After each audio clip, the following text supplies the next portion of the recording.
Now we look at waves at interfaces,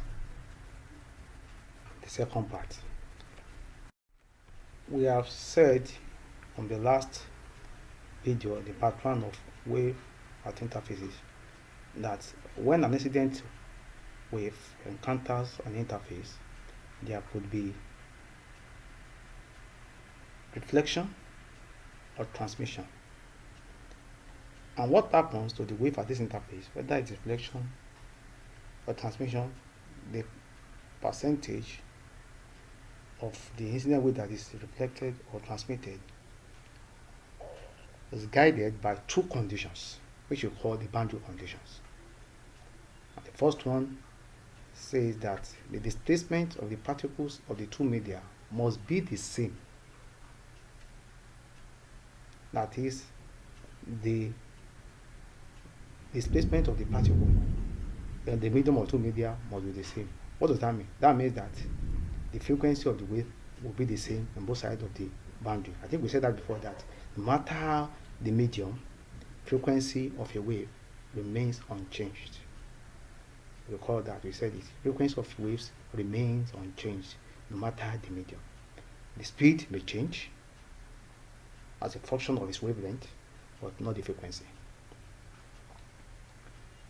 And the second condition is that there must be continuity in the force acting at the boundary or interface. That is, there won't be loss of force or reduction in the force.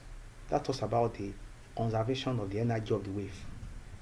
That is, the energy of the wave that is incident at the boundary will now be distributed between the reflected component of the wave and the wave component that is transmitted. And that's if the system is conserved, if there are no losses in the system.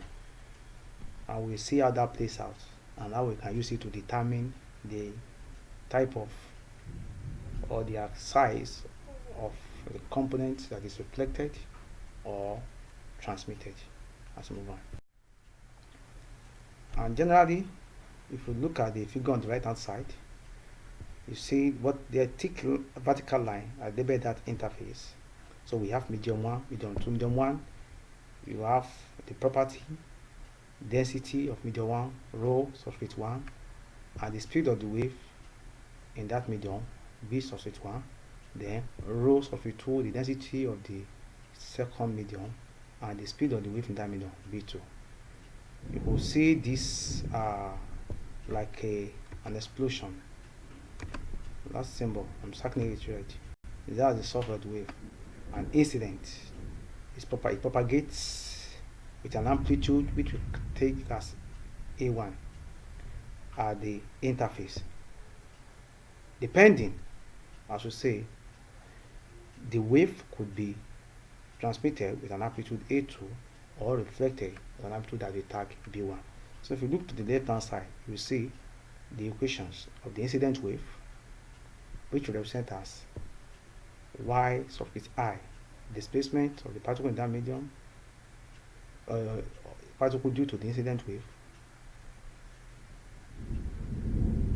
y subscript R is the displacement of the particle in the medium due to the reflected wave, and y subscript T is the displacement of the particles in the medium due to the transmitted wave.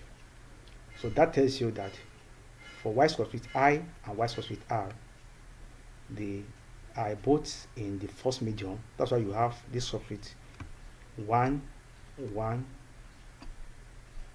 1, 1. And for the transmitted wave, which occurs in the second medium, we have subscript 2, subscript 2. But look at it, the frequency remains constant because frequency of a wave is unchanging. It's unchanging as the wave propagates from one medium to another.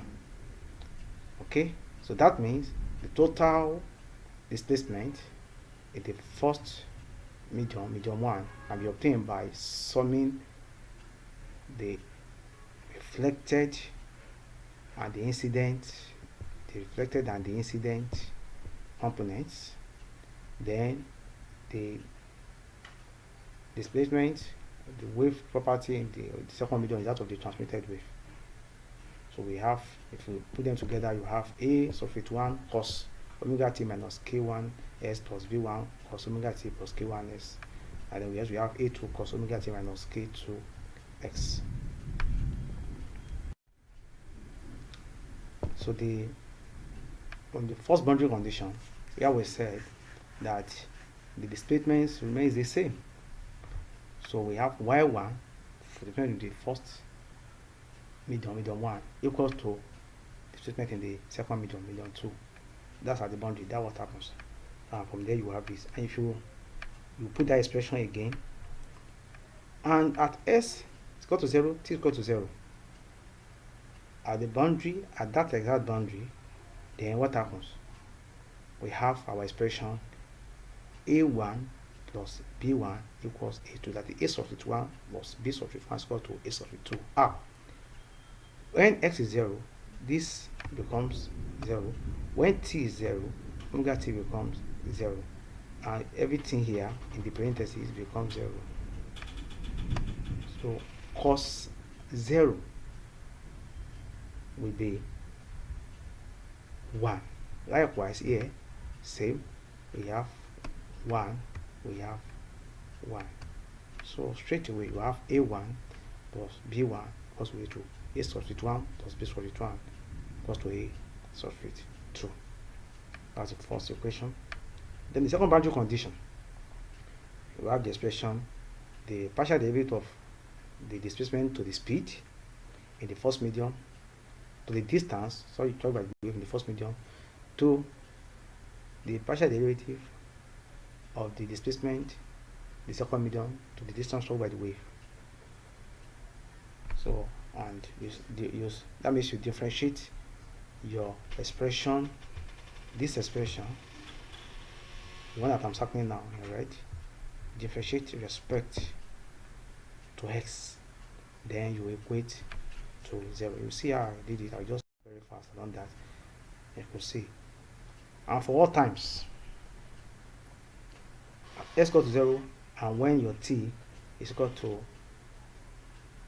pi over 2 omega, and pi over 2 omega, you have a maximum value of the amplitude. For example, at t, as s is equal to 0, this entire k substitute 1s becomes 0. Likewise here, and k substitute 2s becomes 0. Now at t is equal to pi over 2 omega, then your sine, what you have here will be k substitute 1, a substitute 1, sine pi over 2. That's 90 degrees. So likewise we have k1 b1 sine pi over 2 equals to k2 a2 sine pi over 2.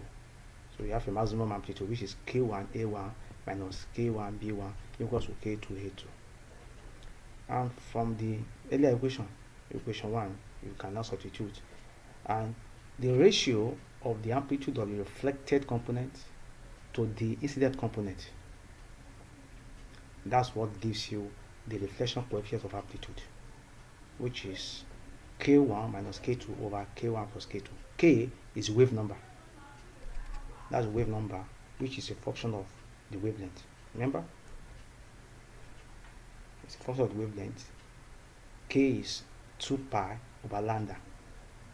K is 2 pi over lambda. It's a function of the wavelength. So, which is, due to the changing wave speed, then your K will be different, unlike the frequency.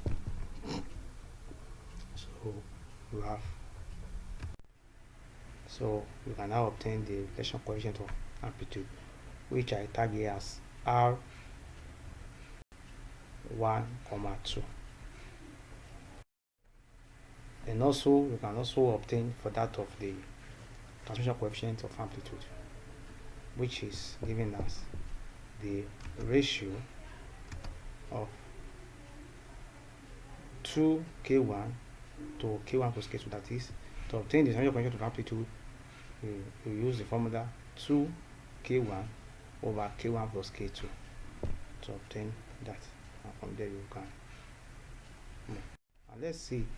Also, we can now Also look at the energy. No, the second condition talks about the conservation of energy. So we can know we can to find the relationship between the amplitudes, between the amplitudes of the incident, the reflected, and the transmitted. We can use the expression if it is conserved, that is, the energy in the incident wave is equal to the sum of the energy in the reflected and transmitted wave. And recall that we said energy is directly proportional to the square of the amplitude of the wave. So from there you can have square of the amplitude of the incident wave equals square of the amplitude of the reflected wave plus square of the amplitude of the transmitted wave, which we have as a substitute 1 squared equals to b substitute 1 squared plus a substitute 2 squared, where a1 is the amplitude of the incident wave, b1 the amplitude of the reflected wave, and a2 the amplitude of the transmitted wave. We will see examples as we move on.